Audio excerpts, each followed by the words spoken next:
भगवान श्री कृष्ण कहते हैं, हे मानव, तू इस संसार में आया है तो सुख और दुख दोनों तेरे साथी हैं।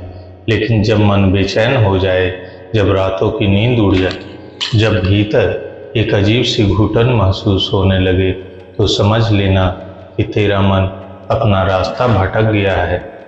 और जब मन भटके तो उसे वापस लाने का एक ही मार्ग है, गीता का ज्ञान। क्योंकि गीता केवल एक ग्रंथ नहीं है, गीता वह दीपक है जो घने अंधकार में भी बुझता नहीं।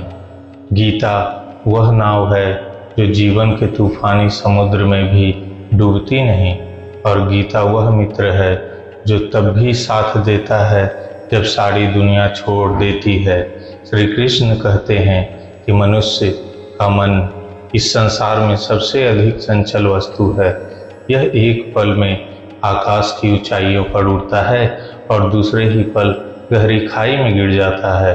कभी यह प्रसन्न होता है तो कभी बिना किसी कारण के उदास हो जाता है। कभी शांत लगता है तो कभी ऐसे तूफान उठते हैं कि मनुष्य स्वयं ही नहीं समझ पाता कि उसके भीतर क्या हो रहा है। जैसे समुद्र की लहरें कभी थमती नहीं, उसी प्रकार मन की तरंगे भी निरंतर उठती रहती हैं। और जब यही तरंगे बेकाबू हो जाती हैं तो मनुष्य बेचैन हो उठता है, व्याकुल हो उठता है और उसे लगने लगता है कि इस बेचैनी से मुक्ति अब शायद संभव ही नहीं। भगवान श्री कृष्ण कहते हैं, हे अर्जुन, यह मन की बेचैनी कोई नई बात नहीं है। यह तो तब से चली आ रही है जब से मनुष्य ने इस संसार में जन्म लिया है। तू अकेला नहीं है जो इस बेचैनी से पीड़ित है। संसार का हर मनुष्य किसी न किसी रूप में इसी पीड़ा को भोग रहा है। अंतर केवल इतना है कि कोई इसे बाहर दिखाता है और कोई भीतर छुपाए रखता है। लेकिन इससे मुक्ति का मार्ग एक ही है और वह मार्ग है आत्मज्ञान का, स्वयं को जानने का और परमात्मा की शरण में जाने का। सोचो, जब कोई बड़ा पत्थर किसी शांत तालाब में गिरता है तो उसमें लहरें उठती हैं, लेकिन कुछ समय बाद वह तालाब फिर से शांत हो जाता है। उसी प्रकार जीवन में आने वाली परिस्थितियां मन में हलचल तो मचाती है, लेकिन यदि मनुष्य गीता के ज्ञान को अपने जीवन में उतार ले तो वह हलचल थम जाती है और एक भीतर एक गहरी शांति उत्पन्न होती है। यही शांति मनुष्य की असली संपत्ति है। यही शांति उसे हर परिस्थिति में संतुलित रखती है। श्री कृष्ण कहते हैं कि जब कोई मनुष्य सच्चे मन से मेरी शरण में आता है तो मैं उसकी सारी चिंताएं अपने ऊपर ले लेता हूँ। जैसे एक माँ अपने बच्चे का बोझ उठा लेती है, जैसे आकाश बादलों का बोझ उठाता है, उसी प्रकार जो मनुष्य अपनी सारी बेचैनियाँ मुझे सौंप देता है, मैं उस शांति से भर देता हूँ जिसे संसार की कोई भी शक्ति छीन नहीं सकती। भगवान श्री कृष्ण कहते हैं, यह भी याद रखो कि मन की शांति केवल तुम्हारे लिए नहीं है। जब तुम शांत होते हो तो तुम्हारे आसपास के लोग भी शांत होते हैं। जब तुम प्रसन्न होते हो तो तुम्हारा घर प्रसन्न होता है। जब तुम्हारे भीतर प्रेम होता है तो तुम्हारे रिश्तों में प्रेम होता है। एक शांत मनुष्य अपने जीवन के आसपास एक सुंदर वातावरण बनाता है। जैसे एक जलता हुआ दीपक केवल अपने लिए नहीं जलता, वह पूरे कमरे को रोशन करता है। इसलिए जब तुम अपने मन की शांति की खोज करते हो तो यह केवल तुम्हारा व्यक्तिगत कार्य नहीं है, यह एक बड़ा कार्य है। क्योंकि एक शांत मनुष्य एक शांत परिवार बनाता है, एक शांत परिवार एक शांत समाज बनाता है और एक शांत समाज ही वह संसार बनाता है जिसमें सब सुखी हों। श्री कृष्ण कहते हैं, इसलिए हे मानव, अपने मन की बेचैनी को कमजोरी मत समझो। यह तुम्हारा निमंत्रण है, उस यात्रा का निमंत्रण है जो तुम्हें बाहर से भीतर की ओर ले जाती है, जो तुम्हें संसार से परमात्मा की ओर ले जाती है और जो तुम्हें अशांति से उस गहरी शांति की ओर ले जाती है। जो सदा से तुम्हारे भीतर थी, बस तुम उसे पहचान नहीं पाए थे। भगवान श्री कृष्ण कहते हैं, अंत में यह स्मरण रहे, जो मनुष्य इस संसार में आया है वह खाली हाथ आया था और खाली हाथ जाएगा। इन दोनों के बीच की यात्रा में इस छोटी सी जिंदगी में यदि तुमने अपने मन को शांत रखा, किसी को कष्ट नहीं दिया, परमात्मा को याद रखा और अपने कर्म पूरी निष्ठा से किए, तो तुम्हारी यह यात्रा सफल है। बेचैन मन को शांत करने का सबसे सरल उपाय है गीता का एक श्लोक, परमात्मा का एक नाम, एक गहरी सांस, और यह विश्वास कीजिए जो भी हो रहा है परमात्मा की इच्छा से हो रहा है, और परमात्मा जो भी करता है वह अत्यंत मनुष्य के भले के लिए ही करता है। इसलिए हे मानव, अपने मन को बेचैन मत होने दो, गीता खोलो, श्री कृष्ण की वाणी सुनो और उस शांति को अपने भीतर उतरने दो जो सदा से तुम्हारी प्रतीक्षा कर रही है। श्री कृष्ण कहते हैं, जो मुझे याद करता है मैं उसे कभी नहीं भूलता, जो मेरी शरण में आता है मैं उसका भार स्वयं उठाता हूँ, और जो मेरी वाणी को अपने जीवन में उतारता है उसका मन कभी बेचैन नहीं रहता, क्योंकि वह जान लेता है कि इस पूरे जगत का स्वामी उसके साथ है।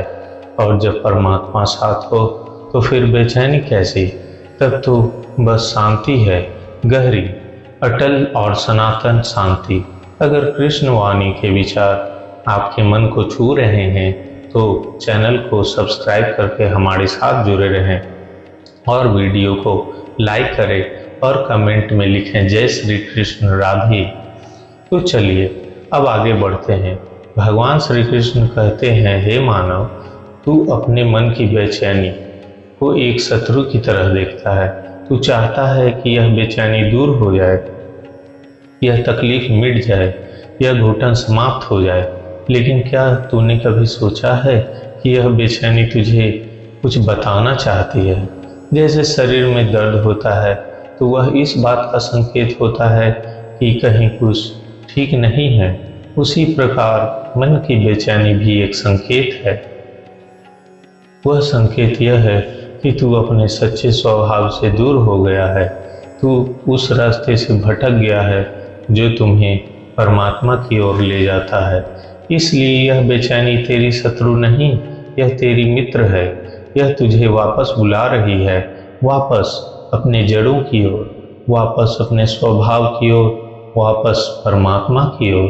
श्री कृष्ण कहते हैं कि जब भी मनुष्य अपने भीतर झांकता है तो उसे वहाँ एक अजीब सी खालीपन की अनुभूति होती है, एक ऐसा रिक्त स्थान जिसे वह हर चीज से भरने की कोशिश करता है, धन से, पद से, रिश्तों से, मनोरंजन से, लेकिन वह रिक्तता कभी नहीं भरती। और यह नहीं भरती क्योंकि वह रिक्तता परमात्मा के लिए नहीं बनी है। वह स्थान परमात्मा का है और जब तक परमात्मा उस स्थान को नहीं भरता तब तक मन बेचैन रहेगा। इसलिए जो लोग सांसारिक सुखों में डूबे रहते हैं वे भी अंदर से खाली महसूस करते हैं, क्योंकि उन्होंने परमात्मा की उस जगह को संसार की चीज़ों से भरने की कोशिश की और वे चीज़ें वहाँ फिट नहीं होती। एक बहुत ही धनी व्यापारी था सुदर्शन। उसके पास इतना धन था कि गिनना भी मुश्किल हो, लेकिन हर रात वह अपने महल की छत पर जाकर बैठता और आकाश को देखता रहता। उसके चेहरे पर एक उदासी होती, एक बेचैनी होती। उसके मित्रों ने पूछा, भाई तुम्हारे पास सब कुछ है, फिर यह उदासी क्यों? सुदर्शन ने एक लंबी सांस लेकर कहा, पता नहीं, भीतर कुछ है जो हमेशा अधूरा लगता है, जैसे कोई प्यास हो जो बुझती नहीं। एक दिन एक संत उस नगर में आए। सुदर्शन उसके पास गया और अपनी व्यथा सुनाई। संत ने कहा, बेटा तुम्हारी आत्मा परमात्मा को याद कर रही है और तुम उसे धन और वैभव से बहलाने की कोशिश कर रहे हो। यह ऐसे ही है जैसे कोई भूखे को सोना खिलाने की कोशिश करे। वह चमकेगा जरूर पर भूख नहीं मिटेगी। सुदर्शन को यह बात बहुत गहरी लगी। उस रात उसने पहली बार गीता उठाई, पहला श्लोक पढ़ा और उस एक श्लोक में उसे वह उत्तर मिला जो वर्षों की धन दौलत नहीं दे पाई थी। श्री कृष्ण कहते हैं, यही है मन की बेचैनी का सबसे गहरा सत्य। आत्मा परमात्मा का अंश है और जब तक वह अंश अपने मूल से नहीं मिलता तब तक वह बेचैन रहता है। जैसे नदी की एक बूंद जब तक समुद्र में नहीं मिलती तब तक वह बेचैन रहती है, बहती रहती है, ढूंढती रहती है और जिस दिन वह समुद्र से मिल जाती है उस दिन उसकी यात्रा पूरी हो जाती है। भगवान श्री कृष्ण कहते हैं, हे मानव, तू यह भी जान ले कि संसार में जितने भी दुख हैं उनका एक बड़ा कारण है दूसरों को बदलने की कोशिश। तू चाहता है कि तेरा पति ऐसा हो, तेरी पत्नी वैसी हो, तेरे बच्चे इस तरह चलें, तेरे मित्र उस तरह बर्ताव करें और जब यह तेरी इच्छा के अनुसार नहीं होता तो तू बेचैन हो जाता है, दुखी हो जाता है। लेकिन श्री कृष्ण कहते हैं, हर मनुष्य अपने कर्मों के अनुसार अपना रास्ता चुनता है। तू उसे बदल नहीं सकता, तू केवल अपने आप को बदल सकता है और जिस दिन तूने यह समझ लिया उस दिन तुझे आधी बेचैनी से मुक्ति मिल जाएगी। जैसे एक माली बगीचे में कई तरह के फूल उगाता है, गुलाब है, चमेली है, गेंदा है, वह हर फूल को एक जैसा नहीं बना सकता। हर फूल का अपना रंग है, अपनी खुशबू है, अपना समय है। माली का काम है सींचना, देखभाल करना, लेकिन फूल को अपनी प्रकृति के अनुसार ही खिलने देना। उसी प्रकार तू भी अपने आसपास के लोगों को अब उनकी प्रकृति के अनुसार जीने दे। उनसे अपेक्षा रख, लेकिन उन्हें बदलने की जिद मत कर, क्योंकि जिद बेचैनी जन्माती है और स्वीकृति शांति। श्री कृष्ण कहते हैं, रिश्ते तब टूटते नहीं जब मन उनमें मतभेद हो। रिश्ते तब टूटते हैं जब दोनों पक्ष एक दूसरे को बदलने की जिद पकड़ लेते हैं। जिस घर में हर सदस्य एक दूसरे को स्वीकार करना सीख ले, उस घर में स्वर्ग उतर आता है। और जिस घर में हर कोई दूसरे को बदलने की कोशिश में लगा हो, वह घर एक रण क्षेत्र बन जाता है। अगर कृष्ण वाणी के विचार आपके मन को छू रहे हों तो चैनल को सब्सक्राइब करके हमारे साथ जुड़े रहें और वीडियो को लाइक और कमेंट में लिखें। जय श्री कृष्ण, राधे राधे। तो चलिए अब आगे बढ़ते हैं। भगवान श्री कृष्ण कहते हैं, मन की बेचैनी को दूर करने में सबसे बड़ी बाधा है अहंकार। यह अहंकार ही है जो मनुष्य को यह सोचने पर मजबूर करता है कि सब कुछ उसी के अनुसार होना चाहिए। यह अहंकार ही है जो माफ़ करने नहीं देता। यह अहंकार ही है जो झुकने नहीं देता। यह अहंकार ही है जो सच सुनने नहीं देता। और जब तक यह अहंकार जीवित है तब तक मन शांत नहीं हो सकता। जैसे एक बंद मुट्ठी में कुछ नहीं आ सकता, उसी प्रकार अहंकार से भरे मन में परमात्मा की कृपा नहीं उतर सकती। जब मुट्ठी खुलती है तभी कुछ मिलता है। जब अहंकार गलता है तभी परमात्मा की कृपा मिलती है।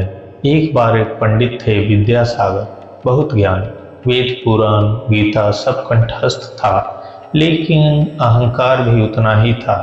वे जहाँ भी जाते अपने ज्ञान का बखान करते। एक दिन एक साधारण किसान ने उनसे पूछा, पंडित जी, इतना ज्ञान है आपके पास, फिर भी आपके चेहरे पर शांति क्यों नहीं दिखती? पंडित को यह सुनकर क्रोध आया, लेकिन रात को जब वे सोने गए तो वह किसान की बात बार बार याद आ रही थी। सुबह उठकर उन्होंने पहली बार गीता को न पंडित की तरह बल्कि एक जिज्ञासु की तरह पढ़ा और उस दिन उन्होंने समझ आया कि ज्ञान वह नहीं जो केवल मस्तिष्क में हो, ज्ञान वह है जो जीवन में उतरे, जो अहंकार को गलाए, जो मन को शांत करे। उस दिन के बाद विद्यासागर बदल गए। उनके चेहरे पर आई वह शांति आई जो वर्षों के ज्ञान से नहीं आई। थी। श्री कृष्ण कहते हैं, इसलिए गीता में मैंने कहा है, जो मनुष्य अहंकार को त्याग देता है, जो फल की चिंता छोड़कर कर्म करता है, जो सुख दुख में स्वभाव रखता है, वह मुझे सबसे प्रिय है और ऐसे मनुष्य का मन कभी बेचैन नहीं रहता। भगवान श्री कृष्ण कहते हैं, अब मैं तुम्हें उस सबसे बड़े रहस्य की बात बताता हूँ जो मन की बेचैनी को जड़ से मिटा सकता है, और वह रहस्य है समर्पण, पूर्ण समर्पण। जब मनुष्य अपनी सारी चिंताएं, सारे भय, सारी इच्छाएं, सारी अपेक्षाएं, सब कुछ परमात्मा के चरणों में रख देता है और कहता है, हे प्रभु, मैं तुम्हारा हूँ, जो तुम्हारी इच्छा हो वही होने दो, उस क्षण में मन का सारा बोझ उतर जाता है।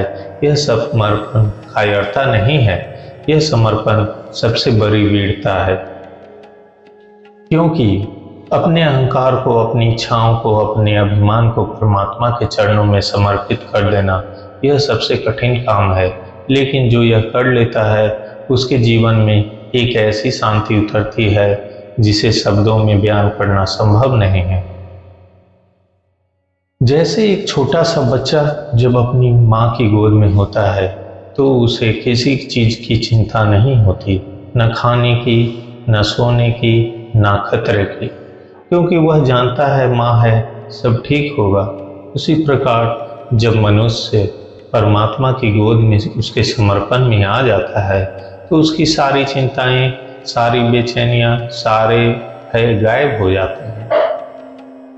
श्री कृष्ण कहते हैं, इसलिए गीता के अंत में मैंने अर्जुन से कहा था, सर्वधर्मान परित्यज्य मामेकम शरणं व्रज, यानी सब कुछ छोड़कर मेरी शरण में आ, मैं तुझे पापों से, सब दुखों से, सब बेचैनियों से मुक्त कर दूंगा।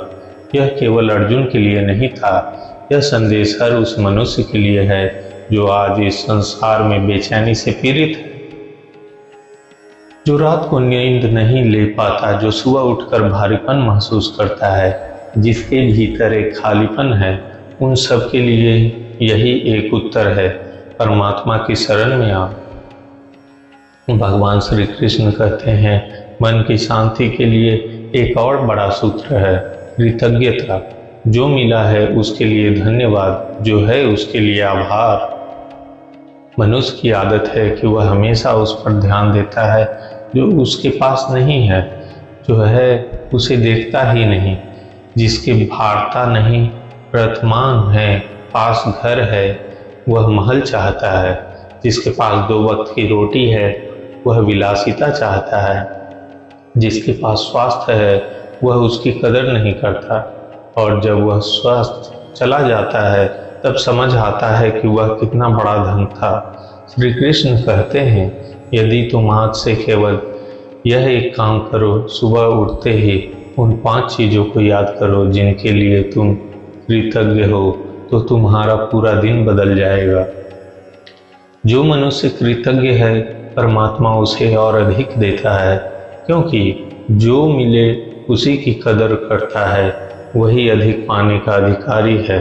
एक गांव में 2 किसान थे, हरिया और रामू। दोनों के खेत बराबर थे, बारिश भी एक जैसी हुई, लेकिन हरिया हमेशा शिकायत करता रहता, बारिश कम हुई, बीज अच्छे नहीं थे, जमीन बंजर है। जबकि रामू हर सुबह उठकर खेत में जाता और हाथ जोड़कर कहता, हे प्रभु, यह मिट्टी मेरी है, यह आकाश मेरा है, यह हवा मेरी है, तेरा शुक्रिया। उस साल जब फसल आई तो रामू के खेत में हरिया से 2 गुना पैदावार हुई। हरिया हैरान हो गया, उसने पूछा, भाई तुमने ऐसा क्या किया? रामू ने मुस्कुराकर कहा, मैंने कुछ नहीं किया, बस जो मिला उसके लिए शुक्रगुजार रहा, और शायद परमात्मा ने उस कृतज्ञता का फल दे दिया। श्री कृष्ण कहते हैं, यही कृतज्ञता की शक्ति। जो मनुष्य शिकायत में जीता है वह अपनी ऊर्जा नकारात्मक में बर्बाद कर देता है, और जो कृतज्ञता में जीता है वह अपनी ऊर्जा को सकारात्मकता में लगाता है, और सकारात्मकता ऊर्जा हमेशा सकारात्मक परिणाम लाती है। अगर कृष्ण वाणी के विचार आपके मन को छू रहे हैं तो चैनल को सब्सक्राइब करके हमारे साथ जुड़े रहें और वीडियो को लाइक करें और कमेंट में लिखें जय श्री कृष्ण, राधे राधे।